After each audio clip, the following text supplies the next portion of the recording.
राकेश मेहरा अपनी पत्नी शेफाली को अस्पताल लेकर आए, जहां शेफाली ने जुड़वा बेटियों को जन्म दिया। देखने में बड़ी सुंदर प्यारी सी बेटियों को देखकर पति पत्नी दोनों ही बेहद खुश थे। दोनों बेटियां निशा और आशा को वह हमेशा एक जैसे कपड़े पहनाते और एक जैसे ही तैयार करते। उन्हें देखकर कोई दोनों में अंतर नहीं कर पाता था। दोनों बहनों में बहुत ज़्यादा प्यार था, एक दूसरे के बिना कुछ भी नहीं करती थी। धीरे धीरे दोनों जवान हो गई, पढ़ाई भी दोनों की खत्म हो गई। अब माता पिता को उनकी शादी की चिंता सताने लगी। राकेश और शेफाली की इच्छा थी कि दोनों बहनों की एक ही परिवार में हो जाए तो उनका साथ ना छूटे, किंतु वह कहते हैं ना, जोड़े तो भगवान के घर में ही बनकर आते हैं।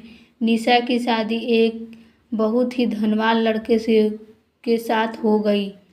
लड़के की हैसियत के मुताबिक ही राकेश को शादी में खर्च करना पड़ा। बारातियों का स्वागत, खान पान सभी मिलाकर राकेश की जेब से काफ़ी खाली हो गई। 1 वर्ष के बाद आशा का रिश्ता भी पक्का हो गया। उसकी शादी सामान्य वर्ग के परिवार में तय हुई। उसकी शादी में भी राकेश ने खूब खर्च किया।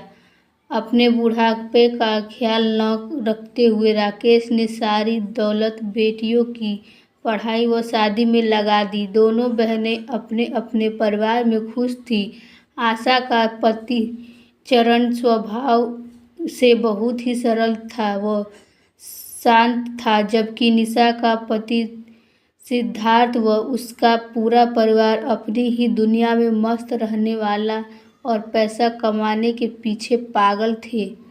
गर्मी की छुट्टियां चल रही थी, तब आशा अपने बेटे को लेकर 3-4 दिन के लिए निशा से मिलने उसकी ससुराल चली गई।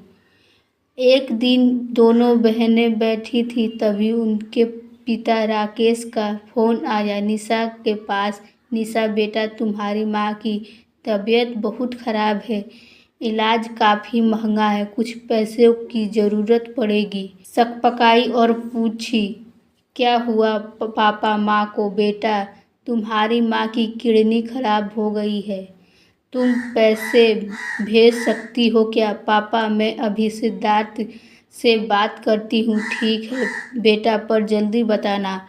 आशा ने पूछा, निशा क्या हुआ माँ को? पापा क्या कह रहे थे?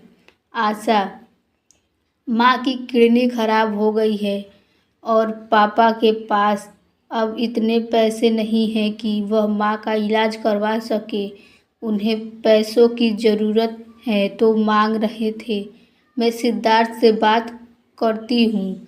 इतना कहकर निशा अपने कमरे में गई, जहाँ सिद्धार्थ पहले से ही मौजूद था।